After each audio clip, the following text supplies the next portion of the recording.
Subscribe करें और bell दबाएं ताकि कोई खबर रह न जाए।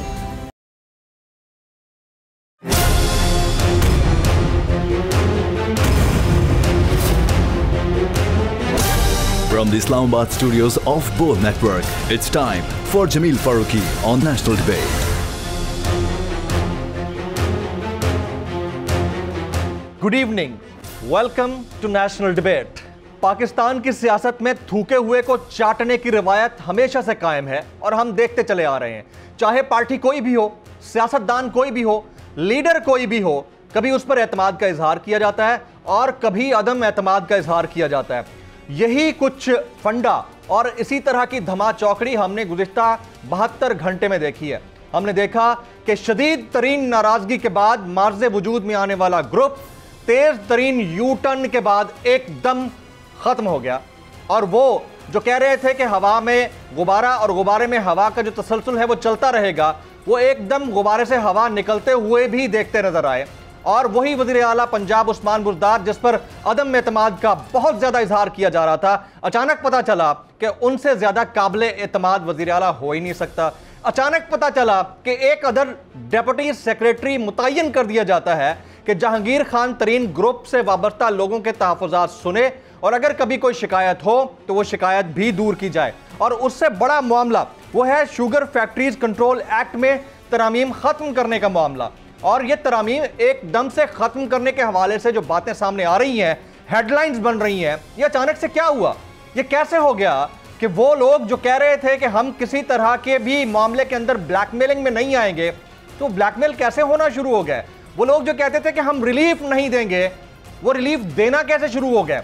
अब हुकूमत ने तरीन ग्रुप को रिलीफ दिया है या तरीन ग्रुप ने हुकूमत को रिलीफ दिया है, या थर्ड ऑप्शन भी हो सकता है कि हुकूमत और तरीन ग्रुप ने एक दूसरे को रिलीफ दिया है या हुकूमत और तरीन ग्रुप ने एक दूसरे को फेस सेविंग दी है।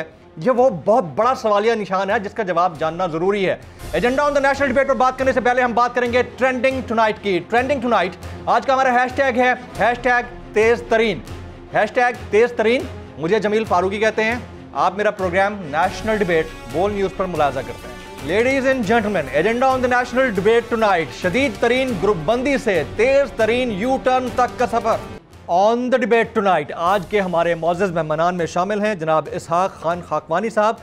आपका ताल्लुक जनूबी पंजाब से है और आप जहांगीर खान तरीन ग्रुप के सीनियर रहनुमा हैं। मोहतरमा कबल शौजब साहिबा, पार्लिमानी सेक्रेटरी बराए मनसूबाबंदी, आपका ताल्लुक पाकिस्तान तहरीक इंसाफ से है, आप रुकन कौमी असम्बली भी हैं। और जनाब हाफिज़ हुसैन अहमद साहब, आप जमीयत उलमा इस्लाम पाकिस्तान के सीनियर रहनुमा हैं। मैं जनाब इसहाक खान खाकवानी साहब को, आप सीनियर रहनुमा हैं जहांगीर खान तरीन ग्रुप के, आपका ताल्लुक जनूबी पंजाब से है, आपको खुशामदीद कहता हूँ। सर, आपने वक्त निकाला, आपका बहुत बहुत शुक्रिया। सबसे पहले तो ये बताइएगा कि एकदम बड़ी तेज़ी से आप लोगों ने गुस्से का इजहार किया और उसके साथ ही बाकायदा एक पार्टी का ऐलान कर दिया, ग्रुप का ऐलान कर दिया, और उसके तकरीबन कोई 36 घंटे के बाद पता ये चलता है कि आप लोग तेज़ तरीन यू टर्न भी ले लेते हैं। तो मेरा सवाल ये होगा कि क्या आप लोगों ने अवाम के मसाइल हल करवा लिए कि दोबारा से आपने बुज़दार साहब और खान साहब की क़यादत पर एतमाद का इजहार किया है? खाकवानी साहब।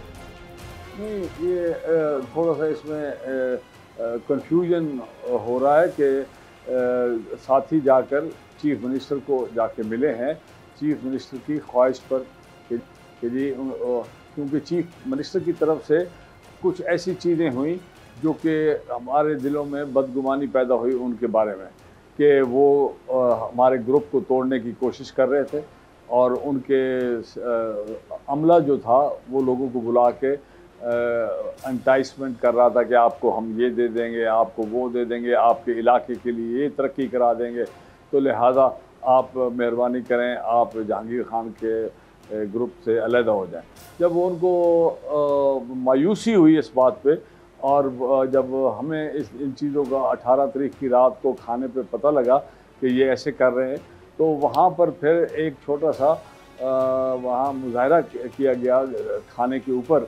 लोगों ने खड़े होकर कहा कि अगर ये चीफ मिनिस्टर साहब का दफ्तर हमारे साथ इस तरह का रवैया रखेगा तो फिर हम इसके ख़िलाफ़ जुमे वाले दिन, जो कि 20 तारीख बनती 22 बनती थी शायद, तो उस दिन हम खड़े होके पार्लियामेंट के अंदर, सूबाई असम्बली के अंदर, फिर हम इनको बताएंगे कि ये हमारा ग्रुप की क्या हैसियत है। खाकवानी जब साहब, इनको जब पता लगा तो फिर इन्होंने खाकवानी साहब, आपने उनकी पूरी पार्टी तोड़ दी, आपने उनकी पूरी पार्टी तोड़ दी और आपको यह डर था कि सीएम पंजाब तरीन ग्रुप को तोड़ देंगे।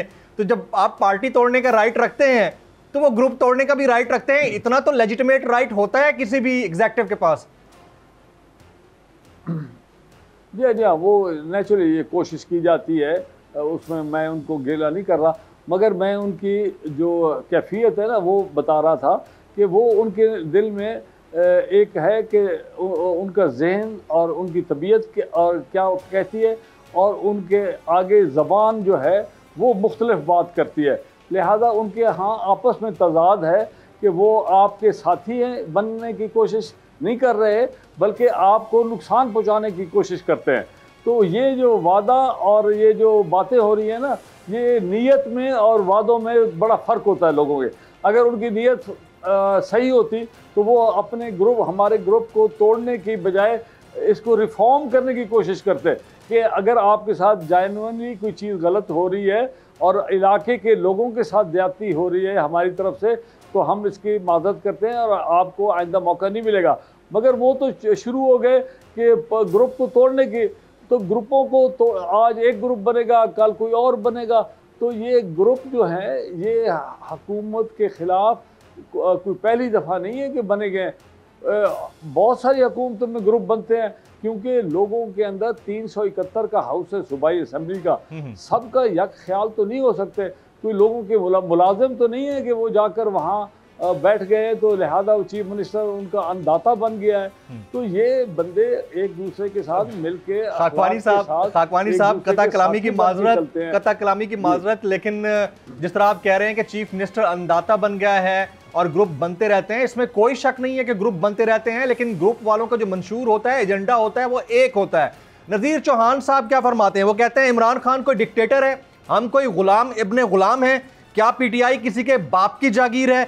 ये मामला तय पाने से सिर्फ एक दिन पहले की बात है। इसके अलावा आपके दूसरे लोग क्या फरमाते हैं, जिसमें सलमान साहब हैं, बाकी लोग हैं, लंगड़ियाल साहब हैं, वो फरमाते हैं ये लड़ाई तो अवाम की लड़ाई है, इसका ताल्लुक कतई इस चीज़ से नहीं है कि हमारे साथ किसी की कोई रिफ्ट है। आप फरमा रहे हैं कि असल मामला यह है कि वज़ीर आला पंजाब तरीन ग्रुप को तोड़ने की कोशिश कर रहे थे, तो आपके तो आपस में ही मंशूर के ऊपर इक्तफा नहीं है और आप यकजा नहीं है, तो आप फिर लड़ाई किस बात की लड़ रहे हैं? खाकवानी साहब देखिए, जी गुजारिश है, मैं तो अपने जहन के मुताबिक और अपने अकल के मुताबिक जो चीज़ मेरी समझ में आई है मैंने वो आपसे अर्ज कर दी है। अब ये 30-35 आदमी का ग्रुप है और वो साहिब हैसियत लोग हैं।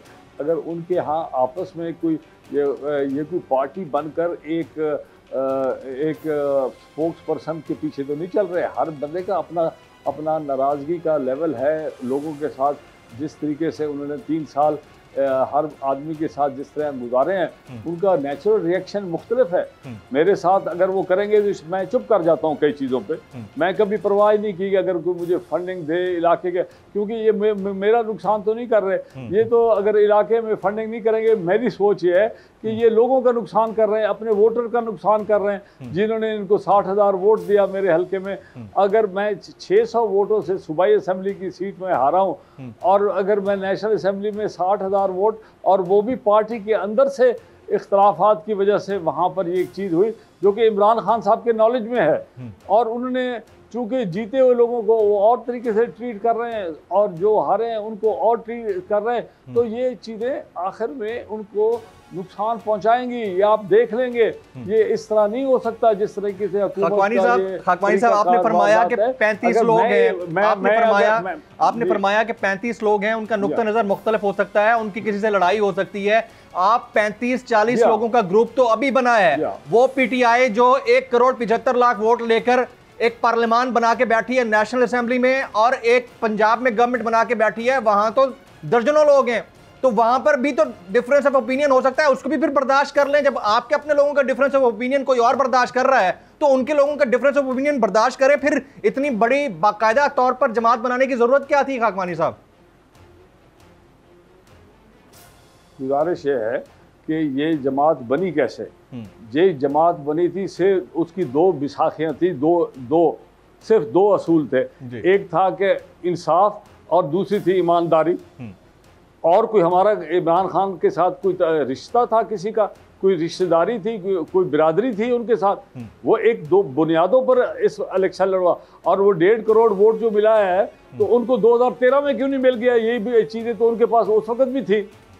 तो गुजारिश है, मेहरबानी करके आप ये तफरीक पैदा ना करें कि जी वो आसमान पर हैं और आप लोग तो थोड़े से हैं, तो उनका ख्याल किया जाए, उनकी चीज बांटी जाए। यहाँ पर घर के अंदर माँ बाप के साथ भी एक बेटा खड़ा हो जाता है। खाकवानी साहब, हम कोई तफरीक नहीं कर रहे। एक बेटा खड़ा हो जाता है। हम कोई तफरीक नहीं आप कर रहे हैं, आपकी जबान से लग रहा है ना सर। आपकी जबान से लग रहा है, ऐसे ना करें सर। मेरा अगला सवाल जो आप सही करके ना, आपका ये काम नहीं है कि ये आप इस तरह तफरीक पैदा करें।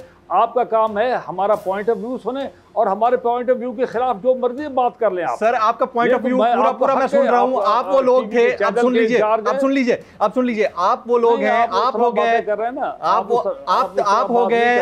हो गए, आपकी पार्टी यानी तरीन ग्रुप के दीगर लोग हो गए। ये वो लोग थे जो पाकिस्तान मुस्लिम लीग नवाज के ऊपर तनकीद करते थे कि वो एक सजाए याफ्ता मुजरिम और नाअहल शख्स के पीछे खड़े हैं और बैक कर रहे हैं। आज आप लोग किसके पीछे खड़े हैं सर? क्या तरीन साहब सुप्रीम कोर्ट से नाअहल नहीं हुए? ये तनकीद ना हम करें तो हम क्या करें सर? आप बिल्कुल हुए हैं, बिल्कुल हुए हैं। ये बताएं, भुट्टो साहब के खिलाफ कत्ल का केस हुआ, उनको फांसी हुई, लोग खड़े नहीं उनके साथ?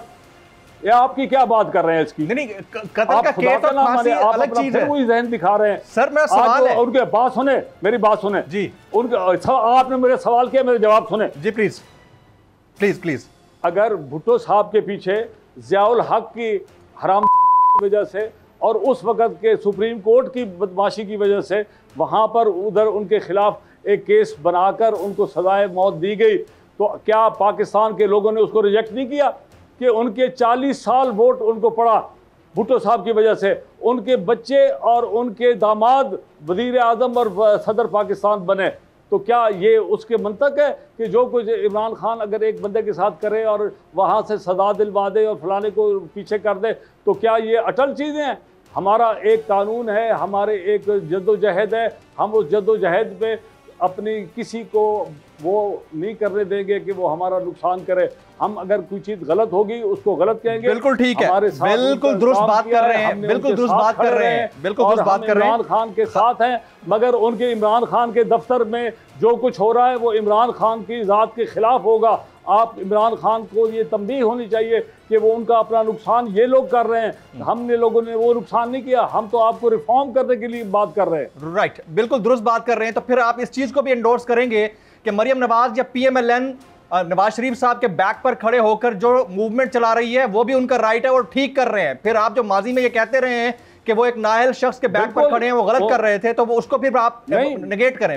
मैंने कभी नहीं कहा, हमने कभी नहीं कहा। अच्छा। जो उनके बंदे बात कर रहे हैं आप उनसे सवाल करें। हम समझते हैं कि वो एक पाकिस्तान के पार्टी के हेड हैं, उनके साथ सिर्फ एक अकामा की वजह से उनको नुकसान पहुंचा है और उनको हक पहुंचता है। वो एक बहुत बड़ी जमात है पंजाब के अंदर, उनको हक हासिल है उनकी फैमिली को और उनके बाकी साथियों को कि वो उनके लिए खड़े होकर अपनी जुस्तजू करें। हमें उससे कोई इख्तलाफ इस किस्म का नहीं है कि वो बिल्कुल पाकिस्तान से अलहदा हो गए हैं और वो एक सुप्रीम कोर्ट की अगर कोई जजमेंट आ गई है तो वो अब सारी उम्र के लिए वो उन पर लागू है। सुप्रीम कोर्ट कौन सा आसमान से उतरा है जो सब पर जो कई गलत फैसले किए उन्होंने ज़िंदगी में?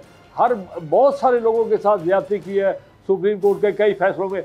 आज आप देखें, एक सुप्रीम कोर्ट का आज का फैसला आया पिछले हफ्ते कि उसने कहा है कि ईमानदारी से अगर कोई जायदाद बनाई जाए तो उसके ऊपर कोई नुकसान नहीं हो सकता। अगर ईमानदारी से, अगर गैर अखलाकी तौर पर और बेईमानी से अगर जायदाद बनाई जाए तो उसकी सज़ा हो सकती है। ईमानदारी से अगर कोई चीज़ रह गई है, कहीं नहीं दिखाई गई, तो उसका वो नहीं है। आप वो जजमेंट पढ़ें जस्टिस बंदियाल की और जस्टिस नकवी की, उसमें क्या लिखा है। आज वो इस वक्त प्रेवेलेंट है वो जजमेंट और वो उसको उन पुरानी जजमेंटों को ओवर रूल करती है। आप वो देखें, आप पुरानी उनकी बातें कर रहे हैं जब खाकवानी साहब का था या जहांगीर की एक जायज जायदाद को उन्होंने गलत जायदाद कर। खाकवानी साहब, अभी आपने बड़ा एक सॉफ्ट कॉर्नर दिखाया PMLN के हवाले से, तो मुझे ये सवाल करने में तरद्दुद नहीं है कि क्या आने वाले दिनों में पीएमएलएन और तरीन ग्रुप का कोई अलायंस हो सकता है सर? वो भी मैं बताऊंगा। पीएमएलएन और तरीन ग्रुप का कोई अलायंस बन सकता है आने वाले दिनों में? कोई अलायंस की कोई हमारे उसकी इस किस्म की कोई न बात है न सोच है हमारे यहाँ। राइट मामला अपने पार्टी को अंदर जो चीजें हैं उसको तो रिफॉर्म करें ना जनाब, फिर हम बाकी जगहों पर बात करें। राइट सर, मामलात क्या तय पाए हैं सर? आपस में जो इख्तिलाफात हैं वो ठीक होने चाहिए। वजीर आला पंजाब से क्या मामलात तय पाए हैं सर? क्या मामलात तय पाए हैं पंजाब के वजीर आला से? वो उन्होंने उन लोगों को बुला के कहा है कि मेरे लोगों ने आप लोगों में जो तफरीक डालने की कोशिश की है, मैं उस पे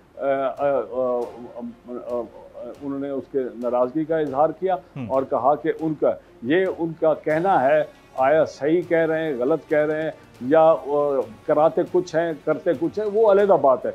जो उन्होंने कहा है वो मैंने आपको अर्ज कर दिया, और जो हम उन लोगों के साथ, हमारे लोगों के साथ पहले हुआ है, उन्होंने हमें आकर बताया है, तो वो भी बड़े बाइज्जत और कई दफ़ा इलेक्टेड लोग हैं। उनके पीछे एक अवाम का जो एक 30,000 का 35,000 आदमी का वोट खड़ा है हर एमपी के पीछे। तो अगर वो एक चीज़ कहते हैं तो हमें माननी चाहिए। उन्होंने कहा अच्छा जी आपने नहीं की होगी कोशिश, मगर ये कोशिश हुई है, हमारे साथ ज्यादती करने की कोशिश की है, हमारे ग्रुप को तोड़ने की कोशिश की है। उन्होंने फिर कहा कि हम आपके ग्रुप को तस्लीम करते हैं, आप मेहरबानी करके एक डिप्टी सेक्रेटरी है, आइंदा जितने भी आपके ग्रुप के मसले हों वो इस डिप्टी सेक्रेटरी को बता दिए जाएं ताकि वो आपके मसले हल करें, आप किसी और दफ्तरों में न जाया करें, और ताकि आप ये ना समझें कि आपके साथ कोई। तो आप लोग बजट पास करवाने में कोई रुकावट नहीं बनेंगे? बजट पास होने देंगे पंजाब का सर और वफाक का? इस वक्त तक, आज के वक्त तक कोई ऐसी किस्म की ना बात आई है, ना इसकी कोई ज़रूरत है कि इसकी तशरीह की जाए। ये सारी चीज़ें वो फैसला होंगी जब वो वक्त आएगा कि वहाँ पर क्या होना है। अगर ये चीज़ें जो इस वक्त उन्होंने ठीक करने की कोशिश की है, शायद आज वज़ीर आज़म भी शायद तशरीफ़ ला रहे हैं आज लाहौर, और अगर वो MPs के साथ बैठ के जो भी फैसला करेंगे और ये आपस में बाहमी तौर पे वो हो जाएगा। ना किसी ने बजट के ख़िलाफ़ कोई बात करने के अंदर दिया है, ना ही किसी ने कहा है कि आप हमारे साथ वोट डालें। पार्टी के अंदर अभी वो खड़े हैं, और पार्टी के अंदर अगर कोई नाराज़गी की बात है तो वो हर बंदे को हक हासिल है कि ये एक आदमी आकर चीफ मिनिस्टर बन जाए तो वो सारे पंजाब का हेड जो है वो पार्टी के ऊपर नहीं है, वो पार्टी के ताबे है। सर ये शुगर फैक्ट्रीज कंट्रोल एक्ट में तरामीम खत्म कराने की नौबत क्यों पेश आई? ये भी तो इस मुलाकात का हिस्सा था जिसके बाद फैसला आया कि तरामीम खत्म कराई जाएंगी। नहीं, इसकी नौबत क्यों पेश आई है? ना हमारा इससे कोई ताल्लुक है, ना ये है। वो इल्ज़ाम लगा रहे हैं आपस में, एक दफ्तर में गलती हो गई, ये लॉ मिनिस्टर ने उसकी अपनी तशहीर की है कि ये क्या है, इसका ना जहांगीर के ग्रुप के ताल्लुक है, ना जहांगीर खान के। आपने मुझे दो बड़ी खबरें दे दी हैं, आपने मुझे दो बड़ी खबरें दे दी हैं। एक तो इसको मिसकोट किया जा रहा है अखबारात में, और आपने ये खबर तरदीद करके बता दी कि जहांगीर तरीन ग्रुप का इस एक्ट से कोई ताल्लुक नहीं है, इसकी तरामीम से वापसी से कोई ताल्लुक नहीं है। ये बताइएगा, चौधरी निसार साहब हलफ लेने वाले हैं रुकने पंजाब असेंबली की हैसियत से। एक वाइब्रेंट पर्सनैलिटी तो है, एक पैटेंट फोर्स भी बन सकते हैं आने वाले दिनों में।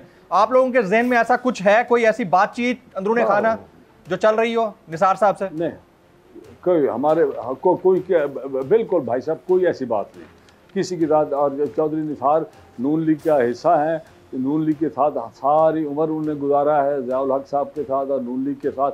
हमारा उनके साथ ना कोई रिश्ता है, ना कोई ताल्लुक़ है। वो 3 साल अगर अब MPA बनकर हल्फ नहीं लेते, ये कानून की कमज़ोरी है कि एक इलाके का नुमाइंदा आकर हल्फ ना ले। ये कानून जो है अंधा और बहरा है, इस कानून के अंदर तब्दील होनी चाहिए कि एक इलाके का नुमाइंदा अगर चंद वजूहात की वजह से 10 दिन 15 दिन नहीं आ सकता, बीमार है या कोई चीज़, तो उसकी है। ये नहीं है कि इलाके को महरूम रखा जाए क्योंकि एक आदमी की अपनी ज़ाती अना है कि वो इलाके को नुमाइंदा नहीं बनाना चाहता अपने इलाके में।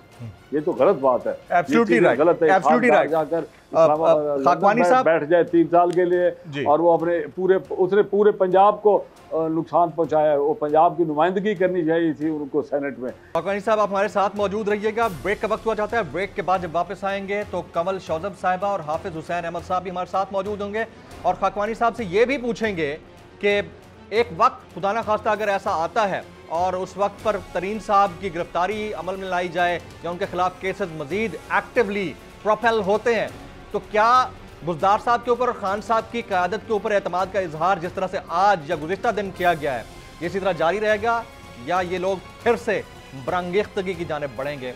बात होगी एक ब्रेक के बाद, साथ रहिएगा।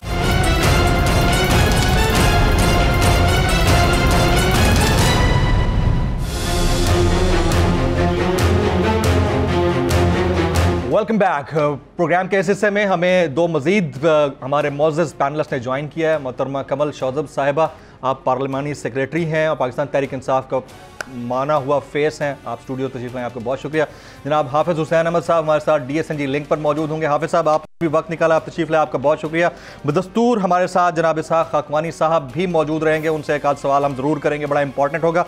कमल खाकवानी साहब अभी मुझसे बात कर रहे थे ब्रेक से पहले, उन्होंने कहा कि उस्मान बुज़दार साहब तरीन ग्रुप तोड़ना चाहते थे, इसलिए उनके अराकीन असम्बली का यानी तरीन ग्रुप के अराकीन असम्बली का जो रद्द-ए-अमल था वो फितरी था।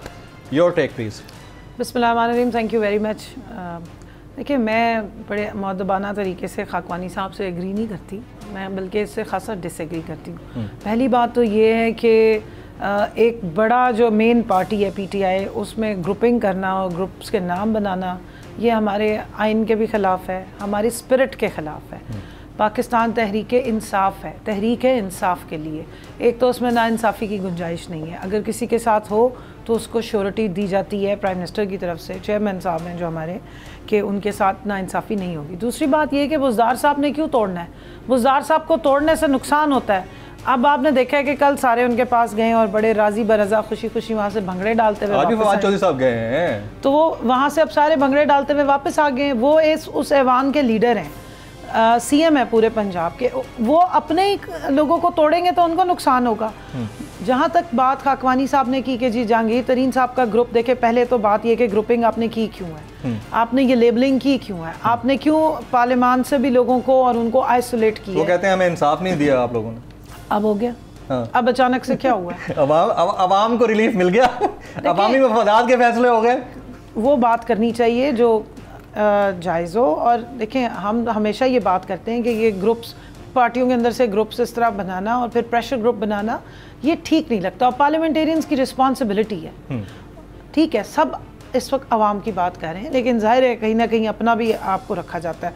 आवाम को फोकस करेंगे, खिदमत को फोकस करेंगे, अपनी ज़ात को थोड़ा पीछे रखेंगे, तो ना उस्मान बुज़दार साहब कुछ तोड़ना चाहते हैं, ना प्राइम मिनिस्टर साहब तोड़ना चाहते हैं। हम तो जोड़ने आए हैं, हम तो आवाम को अवामी नुमाइंदों के साथ जोड़ने आए हैं। और उसका तरीक़ेकार क्या है कि आप आवाम में जाते हैं, उनकी खिदमत करते हैं। ठीक है, लोगों के इश्यूज़ हैं, कई दफ़ा उनकी बात नहीं पूरी हो रही होती है, वो रद्द-ए-अमल भी देते हैं। रिएक्शन और डेमोक्रेटिक पार्टीज़ में आप दे सकते हैं किसी पे। रिलीफ किसको मिला है? रिलीफ गवर्नमेंट को मिला है, रिलीफ तरीन ग्रुप को मिला है? देखिए ना, या दोनों को मिला है या दोनों को फेयर सेविंग मिली है? मैं ये समझती हूँ, मैं इन तीनों चीज़ों से एग्री नहीं करती। अच्छा, जब कम्युनिकेशन गैप हो, जब आप ग्रुपबाजी करते हैं, जब आप अलग होके बैठ जाते हैं, तो 34 लोग हों या 36 लोग हों या 136 हों, सब अलग अलग बात शुरू कर देते हैं। जब आप इकट्ठे बैठते हैं, आप आपस में बातचीत करते हैं, तो बहुत सारे कम्युनिकेशन की वजह से जो गैप्स आए हुए होते हैं वो ख़त्म होते हैं। रिलीफ आवाम को मिलेगा, अगर अवामी नुमाइंदों की बात सुनी जाएगी तो आवाम को रिलीफ मिलेगा, क्योंकि वो जितनी स्कीम्स या जो इश्यूज हैं वो आवाम के साथ लेकर आ रहे हैं। और मैं समझती हूँ कि जो इनमें लीडरान बने हुए हैं और सारों को लेके इकट्ठा करके ग्रुप चलते हैं, उनको थोड़ा सा हौसला दिखाना चाहिए। और मैं तरीन साहब की इस मामले में तारीफ़ करती हूँ कि उन्होंने हमेशा नेगेटिव, और जो दूसरे एकदम तैयार हो जाते हैं कि जनाब जहांगीर तरीन साहब की जेब में हुकूमत पड़ी है, कभी थोड़ा अपने लोगों के ऊपर तवज्जो दें। जो 2 दिन पहले फैसल वाडा साहब ने किया टीवी पे, was that right? Was that a right act? मतलब जब आपको दोबारा बात उन्हीं से करनी है और आप टीवी पर बैठ के वो जो इशारे कर रहे थे, वो अगर आपने देखे हैं, अगर वो वीडियो क्लिप देखा है, तो मुझे तो बड़ा मतलब देखें, पॉलिटिकल इंटॉलरेंस तो समझ में आती है, लेकिन मिसबिहेव समझ में नहीं आता। देखिए मैं एक ग्रास रूट लेवल से वर्क करके, तभी आपसे पूछ रहा हूँ मैं ये समझती हूँ कि देखें हम जब घरों में बहन भाई होते हैं तो हम सारे फ़र्क नेचर के होते हैं, एक ही माँ बाप की औलाद होते हैं, फ़र्क नेचर होती है, फ़र्क आपका पर्सनालिटी होती है, लेकिन सारों को पेरेंट्स एकोमोडेट करते हैं। इसी तरह एक पार्टी में डिफरेंट नेचर के लोग होते हैं, डिफरेंट तरीके से उनका बिहेवियर और रिएक्शन होता है, लेकिन मकसद सबका अगर एक ही है तो हमें एक दूसरे के साथ एक्सेप्टेबिलिटी और मैग्नानिमिटी शो करने की ज़रूरत होती है। आप ठीक कह रहे हैं, ये बिहेवियर काबिल कबूल नहीं है और मेच्योरिटी हमें दिखानी चाहिए। जो सीनियर मेंबरान हैं उनको अपने जो नए आने वाले हैं या जो पार्टी में देर से शामिल हुए हैं उनको ज़्यादा वेलकम करने की जरूरत है और ज्यादा स्पेस देने की जरूरत है। खान साहब के कॉज को डेंट नहीं पहुंच रहा, फैसल वाडर साहब के जिस तरह के बयान, इस तरह के लोगों के बयान से जमील, हम सारे जो हैं, हमारे मेजॉरिटी हम लोग ऐसे हैं जो कोई 6 नस्लों से पॉलिटिशियंस नहीं है, अल्हम्दुलिल्लाह। मैं इस बात पे बड़ी फ़ख्र महसूस करती हूँ कि इमरान खान साहब ने उन लोगों का रास्ता खोला जो अवाम की हकीकी तर्जमानी कर सकते थे, जो ग्रास रूट से आए हैं। लेकिन हमें सबको कोई नहीं जानता। अगर हम कुछ सही करते हैं तो भी वो इमरान खान की कंट्रीब्यूशन में जाता है, अगर हम कुछ गलत करते हैं तो वो बहुत बड़ा होकर इमरान खान की कंट्रीब्यूशन में जाता है, क्योंकि हमारे टीम लीडर वजीर आज़म है और इसलिए हम सबको बड़ा रिस्पॉन्सिबल बिहेवियर की जरूरत है और इंशाल्लाह आप दे भी रहे हैं। अच्छा, छोटे मोटे प्लस माइनसेस को आप भी, आपकी इजाजत से मैं जरा हाफिज साहब को शामिल कर लूं, उसके बाद मैं आपसे बड़ा इंपॉर्टेंट सवाल करने जाऊंगा। अब हाफिज साहब, ये जो अचानक से शदीद तरीन ग्रुप बंदी के बाद फिर तेज तरीन यू टर्न आया है तरीन ग्रुप की जानिब से, ये आपको कुछ समझ में आया है? ये हुआ क्या है और इसका फायदा किसे हो रहा है? बिस्मिल्लाहिर्रहमानिर्रहीम। देखिए, जहाँ तक शदीद तरीन, बेहतरीन और बदतरीन का ताल्लुक़ है तो ये कोई अचंभे की बात नहीं है। मेरी सियासी वर्कर की हैसियत से जो सियासी ज़िंदगी रही है उसमें एक बात बिल्कुल वाज़ेह है।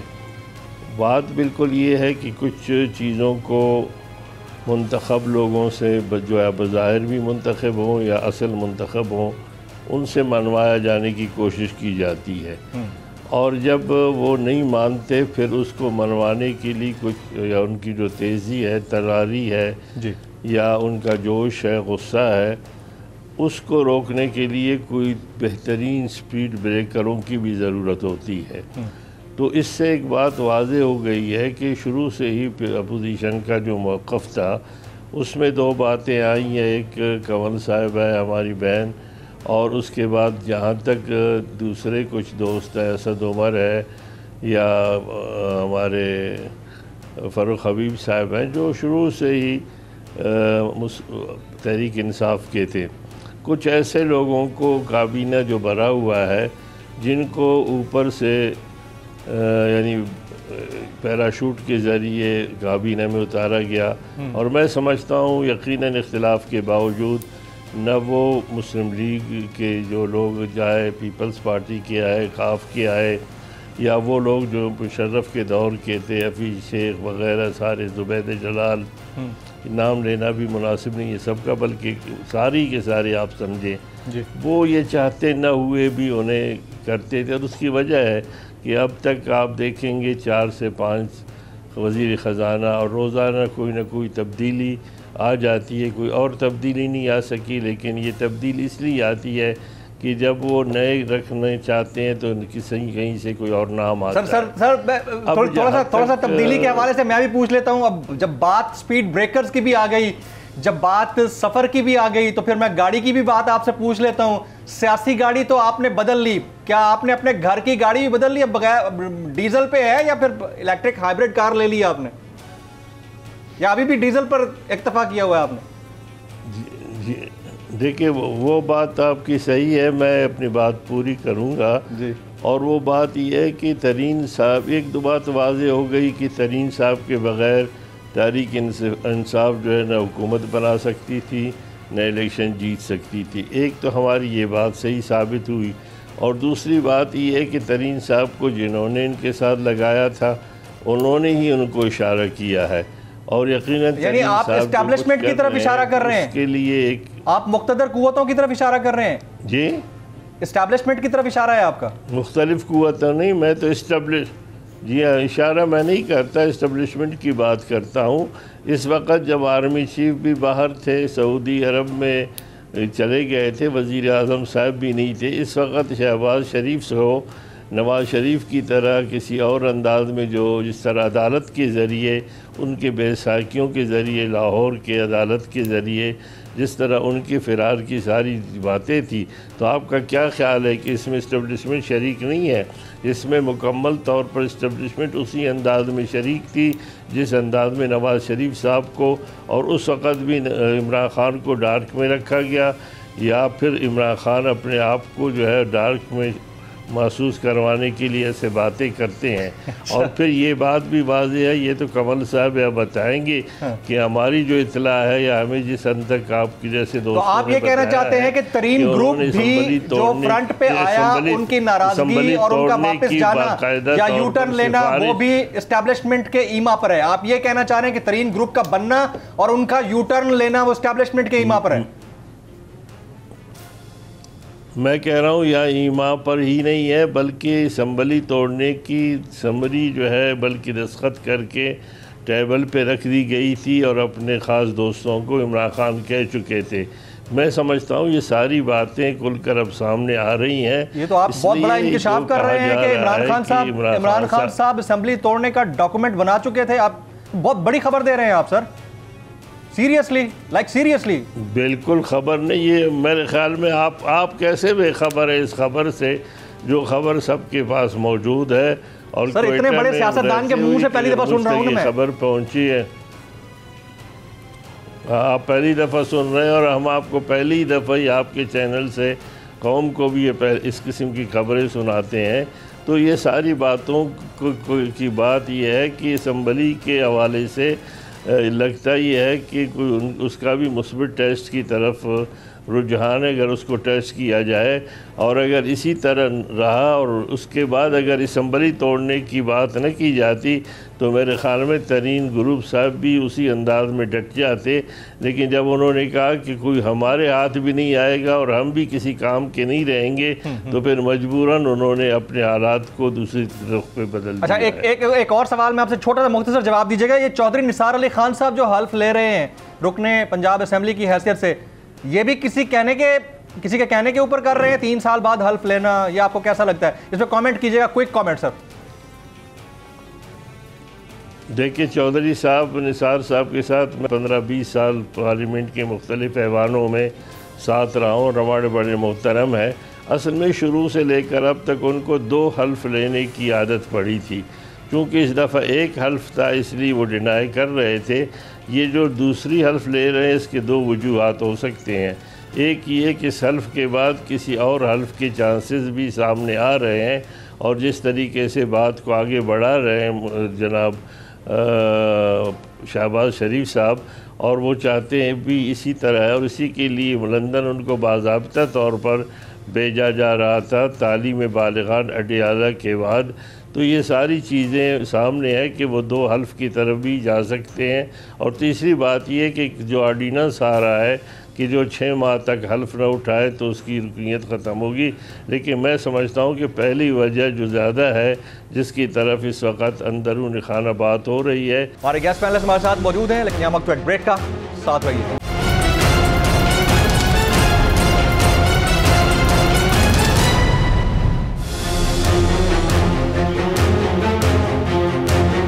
Welcome back. मौजूद मेहमानों से गुफ्तगू के सिलसिले को आगे बढ़ाते हैं। मैं कमल शौज़ब साहिबा से इन्हीं सवालात बस आपने सुन तो लिया है, ये इस्टेब्लिशमेंट करा रही है सर।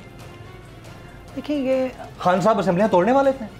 देखिए, हाफिज़ साहब जो है ना माशाल्लाह बड़े सीजन पुराने पॉलिटिशियन हैं, और इनके दौरे हुकूमत में या खबर तो होगी उनके पास। मैं उसकी अभी उसको मैं बताती हूँ आपको। मज़ीद मसाला डाल के ना, जो चूरन जैसे वो रेडी पे अमरूदों के ऊपर जब तक मसाला ना डले वो मज़े के नहीं आता। मैं अभी बताती हूँ। इनका सारा दौरे हुकूमत या जो टाइम इन्होंने असेंबलियों में गुजारा है ना, वो फॉर्चुनेटली और अनफॉर्चुनेटली उस वक्त इस्टेब्लिशमेंट ने इसी तरीके से काम किए हैं। तो गाड़ी भी डीजल पे चल रही थी उस वक्त। गाड़ी भी पुरानी टेक्नोलॉजी थी, डीजलों पे ही चला करती थी, और डीजल पे ही चलती थी, हर असेंबली डीजल पे चलती थी। अब देखिए नया दौर आ गया, हाइब्रिड इलेक्ट्रॉनिक व्हीकल्स आ रही हैं, बिजली की उस पे चलती हैं, ऐसे लश पश करके नई शक्लें, नए तो आप डीजल शीजल महंगा भी बड़ा हो गया, लोग उसको साइड पे रखते हैं। डीजल पे अब सिर्फ जो है वो that has become an outdated fashion, you know। पिंडों के ट्यूबवेल शुबल चलते हैं जिसपे वो सारा दिन बैल इस तरह घूमता है और इसके अलावा नहीं होता है। दूसरी बात ये है, असेंबली तोड़ने की बात तो वज़ीर-ए-आज़म बड़े ओपनली कहते हैं, उन्होंने कोई छुपाई तो नहीं है। और वो ये बात भी बड़ा ओपनली कहते हैं और मैं रिएट्रेट कर देती हूँ कि मैं NRO नहीं दूंगा। हाफिज साहब की पूरी बातचीत में नहीं, वो ये कहना कि उन्होंने डॉक्यूमेंट लिख के रख दिया था कि मैं असेंबली तोड़ने लगा हूं, ऐसा था जमील। उन्होंने एक बात की कि जी देखें स्पीड ब्रेकर्स के लिए इस तरह के लोगों को सामने लाया जाता है, और फिर उन्होंने अपनी बात पूरी को उसी को निगेट करके सामने बता दिया कि इमरान खान डट गए न। अगर बिलफर्ज उनके ख्याल में एस्टेब्लिशमेंट बीच में कुछ कहना चाह रही थी या तरीन साहब कोई प्रेशर ग्रुप थे, तो वो प्रेशर कुकर की हवा क्यों निकल गई? क्योंकि वजीर आजम ब्लैकमेल नहीं हुआ। ये इनकी बात से मैं अखज़ करके आपको बता रही हूँ। उन्होंने खुद अपना पूरा आर्गूमेंट सुन ले, उसमें उन्होंने ये बात बड़ा बात कंप्लीट कर लें, फिर अगला सवाल करूंगा ब्लैकमेलिंग के ऊपर। ब्लैकमेलिंग पे प्राइम मिनिस्टर को हाफिज हुसैन साहब ने 100 मार्क्स दिए हैं। अभी अपने पूरे आर्गूमेंट में उन्होंने कहा कि वजीर आजम ने क्रेडिट दे चुके हैं। वजीर आजम ने स्ट्रेट फॉरवर्ड कह दिया कि अगर मेरे पे ज्यादा कोई प्रेशराइज करने की कोशिश करेंगे या मुझे कोई डिक्टेशन देने की कोशिश करेंगे तो मैं असेंबली तोड़ दूंगा। ये इन्होंने बात की। तो जो लोग कहते हैं कि सिलेक्टेड हुकूमत है, उनके लिए बहुत मुबारकबाद कि आज देख लें फुल मार्क्स मिल गए हैं। ना हुकूमत सिलेक्टेड है, ना वजीर आजम किसी की डिक्टेशन पे चलते हैं। नंबर 2, जहाँ तक तरीन साहब के ग्रुप की बात है, देखें अव्वल तो मैं इस चीज़ से एग्री नहीं करती कि ग्रुप्स होने चाहिए। दूसरी बात यह कि तरीन साहब को फ्री एंड फेयर ट्रायल मिलना चाहिए, ये उनका हक है कि पाकिस्तान के हर शहरी का हक है। जिस पे भी कोई मुकदमा, मैं भी भुगतती रही हूँ, आपको भी पता बड़ी अच्छी तरह। जब फ्री एंड फेयर ट्रायल नहीं होगा और इदारे आपके साथ इंसाफ नहीं करेंगे तो आप कहाँ जाएंगे? तो एक तो रूल ऑफ लॉ, हमारा ये नज़रिया है तहरीक इंसाफ का, रूल ऑफ लॉ कोई भी चला जाए, अदालत को यह भी नहीं कहना चाहिए कि आप बड़े मोहतरम आए हैं, आप लीडर ऑफ अपोजिशन आए हैं, तो आपके साथ तो एक बेहतरीन सलूक होना चाहिए। और ना ये कहना चाहिए कि आप एक MNA हैं तो आप अपना इन्फ्लुएंस इस्तेमाल करते होंगे। अदालत को न्यूट्रल होके एक साइल आए आपके सामने, और जो भी 2 लोग हों या 3 लोग हों जिसका मुकदमा अमीर हो गरीब हो, आप न्यूट्रल होके अदालत में केस सुने और उसके मुताबिक फैसला करें। और यही तरीन साहब की डिमांड है जो प्राइम मिनिस्टर की तरफ से श्योर की गई है कि प्राइम मिनिस्टर साहब का काम है कि इदारे फ्री एंड फेयर ट्रायल करें, उसमें किसी की मदाखलत ना हो, कोई असरअंदाज ना हो, ना हुकूमत की साइड से, ना ब्यूरोक्रेसी की साइड से, ना किसी और साइड। ये बताइए क्या तरीन साहब के ग्रुप की तरफ से ये डिमांड थी कि शुगर फैक्ट्रीज कंट्रोल एक्ट में तरामीम खत्म की जाए? नहीं, मुझे ऐसा मालूम नहीं है। एकदम से कैसे खत्म हो गई? अगर मुझे खत्म करने का ऐलान हुआ, ऐसा नहीं है। उनका FIA पे ज़्यादा वो है कि FIA क्यों इसके अंदर इन्वॉल्व है, CCP को करनी चाहिए जो उनके ऊपर इंक्वायरीज हो रही हैं। और दूसरा जो केस है बेसिकली उसका शुगर से ताल्लुक नहीं। तो बुलदार साहब से उनके वक्त की मुलाकात के फौरन बाद इस बात का ऐलान होना कतई तौर पर इससे रिलेटेड नहीं है। एक चीज़ याद रखें जमील, इस मुल्क में जितनी शुगर फैक्ट्री है ना वो सिर्फ तरीन साहब नहीं है, उसमें ओमनी ग्रुप शामिल है, उसमें रमज़ान शुगर मिल वाले शामिल हैं, बहुत शामिल हैं।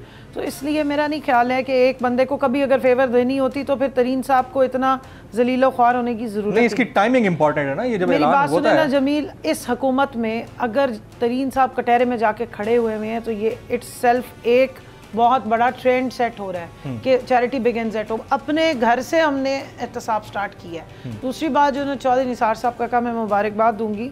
हमारी एक खातून थी जिन्होंने जाके out of nowhere election commission में पेपर जमा करा दिए थे, क्योंकि 5% कोटा होता है ख़वातीन का। तो आधी रात को उनको फ़ोन गया था कि वो PP10 से या जो भी इनका हल्का है उससे इलेक्शन लड़ रही हैं। तो वो उन्होंने इलेक्शन लड़ा था और चौधरी निसार साहब उनको हरा के माशाल्लाह MPA बने थे। और इस वजह से मेरे ख्याल में आज तक उन्होंने पहला ओथ नहीं उठाया। दूसरी बात ये कि अचानक से ओथ हाफिज साहब को बता दें कि शहबाज शरीफ साहब नेशनल असेंबली के मेंबर हैं, वो वहाँ पे लीडर ऑफ अपोजिशन है। इस इलेक्शन के टेन्योर में अगर चौधरी निसार साहब जाके पंजाब असेंबली का हल्फ उठा लेते हैं तो वो बड़े होके MNA तो बन नहीं सकते। उसके लिए तो उनको MNA का इलेक्शन लड़ना नहीं, लेकिन वो MPA से बड़े होके वज़ीर आला तो बन सकते हैं। देखें MPA उस तरफ एक कदम हो तो सकता है ना। देखें इस मुल्क में अगर कुछ भी हो सकता अब इस किस्म के फार्मूले हम लगाना शुरू करें तो मैं ये समझती हूँ कि फिर तो बहुत बड़ी बड़ी कॉन्स्पिरेसी थ्योरीज हैं। उस्मान बुज़दार साहब जो PTI के टिकट पे इलेक्शन लड़ के MPA बने, वो तो वज़ीर आला ज़रूर बन सकते हैं। लेकिन चौधरी निसार साहब जो अभी तक MPA नहीं बने हैं और जिस खातून को हरा के गए, मैं समझती हूँ उनको भी हम क्रेडिट देंगे कि जिस दिन ये हल्फ उठाएं उनको भी उस असेंबली में ज़रूर जाना चाहिए। मैं नहीं समझती कि वो वहाँ से अचानक बड़े होकर वज़ीर आला बन सकते। मैं ये हाफिज साहब आपको लगता है कि ये चौधरी निसार साहब आने वाले दिनों में कोई बड़ा ब्रेक थ्रू कर सकते हैं, खासतौर पर वजारत आला पंजाब के हवाले से? भाई बकरा खरीदेंगे तो वो ऊँट तो नहीं बन जाएगा ना कुर्बानी के लिए। मैं तो नहीं कहूँगा, ये हाफिज साहब बताएंगे बकरा ऊँट क्या होता है सियासत में। हाफिज साहब। देखिए जी, जहाँ तक चौधरी निसार का ताल्लुक़ है तो यकीनन दो बातें वाज़ेह हैं कि जितना ताल्लुक़ हर एक सियासी वर्कर और कंवल साहिबा समेत सब ये समझते हैं कि उनका ताल्लुक़ शहबाज शरीफ से जिस अंदाज़ में है और इस वक्त उनका इख्तिलाफ़ जिस अंदाज़ में, उनका ताल्लुक़ जिस हद तक दोस्ताना शहबाज शरीफ के साथ है, उसी अंदाज़ में मुआनिदाना और मुखालिफाना जो है वो नवाज़ शरीफ के साथ है और मरियम साहिबा के साथ है। अब साहब उनकी भी तो मजबूरियां हैं ना। अब देखें, एक हंग पार्लियामान में कोई अगर फैसले लेगा तो कैसे लेगा? आपकी इजाज़त से मैं एक सवाल खाकवानी साहब से कर लेता हूँ। इसहाक खाकवानी साहब, वैसे डिटेल डिस्कशन हुई है, अगर तरीन साहब के खिलाफ बाकायदा कार्रवाई होती है और तरीन साहब गिरफ्तार हो जाते हैं या उनके खिलाफ मुकदमे मजीद प्रोएक्टिवली प्रोसीड होते हैं, तो आप लोग फिर भी इसी तरह से बुज़दार साहब के ऊपर एतमाद का इजहार करेंगे जिस तरह से आज या कल करते रहे? खाकवानी साहब। जहांगीर खान के साथ जितनी जब भी कोई नाइंसाफ़ी हुई, सारे हम लोग इकट्ठे बैठकर अगर हमने मजबूरी तौर पे समझा कि उनके साथ नाइंसाफ़ी हुई है, जो आज तक हम समझते हैं कि उनके साथ नाइंसाफ़ी हुई है, ये उनके दफ्तरों की अंदर जो अहलकार बैठे हैं, ये सारी की सारी चीज़ें उनकी बनाई हुई हैं, हम उसके ख़िलाफ़ खड़े होंगे और उनका जहांगीर खान का साथ देंगे। अगर कोई नई चीज़ इस तरह आ गई जिसमें वो कसूरवार हुए तो फिर उनको अपने कानून के मुताबिक उन्होंने उसको फेस करना है। अगर कोई गैर कानूनी काम जो इस वक्त तक हुए हैं उनके ख़िलाफ़, जो उनके ख़िलाफ़ इस वक्त तक FIR'ें बनाई हैं, जो सारे बंदे इस वक्त तक देख चुके हैं, वो सब कहते हैं ये कंकॉक्टेड FIR'स हैं, ये बनाई गई हैं FIR'ें, ये झूठी FIR'ें हैं। पाकिस्तान की तमाम हिस्ट्री, तमाम मुल्कों, पूरे मुल्क में कई दफ़ा हुकूमतों ने झूठी FIR'ें बनाई हैं लोगों पर, और ये हमारा पूरा पाकिस्तान इस चीज़ का लोग इसके गवाह हैं कि FIR'ें कत्ल की भी झूठी बनती रही हैं। तो क्या फ़र्क पड़ता है अगर एक दफ़ा इन्होंने झूठी FIR बना ली है तो अगर हम उसके लिए खड़े हो गए। और ये लोग खुद आए हैं, ये हमने किसी को ईमानुल्लाह एक बंदे को नहीं बुलाया कि आए हमारी इमदाद करें, ला इलाहा इल्लल्लाह मुहम्मद रसूलुल्लाह, ये बंदे खुद आए हैं और आके कहा कि जहांगीर खान आप तो इस किस्म के आदमी नहीं है, आपके साथ हाँ उनके दफ्तर में ज़्यादती हो रही है। ये बंदे खड़े हो गए। आज तक किसी ने सुना है? जब मैंने आज मुस्तफ़ा खार साहब से पूछा कि जब आप अपना जुल्फ़िकार अली भुट्टो साहब खड़े हुए थे अपना अयूब खान के साथ, आपके साथ कितने आदमी थे? कहने लगे हम 3 आदमी थे, एक जुल्फ़िकार अली भुट्टो, एक मैं पंजाब से और एक सिंध से मुमताज़ खान भुट्टो, ये 3 आदमी थे हम। आज हमारे साथ 35 आदमी खड़े हैं, ये खुद आए हैं क्योंकि वो समझते हैं हमारे साथ ज़्यादती हुई है। तो ये चीज़ें इस तरह होती रही हैं इस पाकिस्तान में। ये खाकवानी साहब, आपने कलमा पढ़ लिया, पढ़ने के बाद ये कहा कि ये लोग खुद आए हैं, तो आपकी बात पर यकीन करना तो बनता है। आपको लगता है कि ये खुद आए हैं? कमल, क्विक कमेंट प्लीज। देखें, जहांगीर तरीन साहब से हमारे वो बड़े सीनियर लीडर हैं और उन्होंने पार्टी के लिए बहुत कंट्रीब्यूशन है, और ये सारे पुराने सियासतदान हैं या जो भी नए भी सियासतदान हैं, उनके साथ ताल्लुकदारी है। और अगर वो समझते हैं कि उनके साथ ज़्यादती हो रही है, जुल्म हो रहा है या नाइंसाफ़ी हो रही है, तो उनका हक बनता है। किसी को भी जाके पार्टी में लोग एक दूसरे को सपोर्ट कर सकते हैं। रानुमा, आप तशरीफ़ लाती हैं, आप बहुत बहुत शुक्रिया। हाफिज़ हुसैन अहमद साहब, आप तशरीफ़ लाए, आपका बहुत बहुत शुक्रिया। और इसहाक खाकवानी साहब ने बड़े तल्ख़ व शीरीं सवालात के बड़े शीरीं और बरंगेख्तगी के साथ भी जवाब दिए। सर, आपने भी वक्त निकाला, आपको बहुत बहुत शुक्रिया। ब्रेकिंग न्यूज़ 2 देकर गए हैं खाकवानी साहब। एक तो कहते हैं कि बुज़दार साहब तरीन ग्रुप को तोड़ना चाहते थे, दूसरा उन्होंने कहा कि वो शुगर फैक्ट्रीज़ के हवाले से एक्ट था उसमें तरामीम ख़त्म करने के लिए इन्होंने मुतालबा नहीं किया, खुद ब खुद हो गया। तो हमारी तरफ से ये बड़ी 2 खबरें आप तक पहुँची हैं। आज के प्रोग्राम से जमील फारूकी को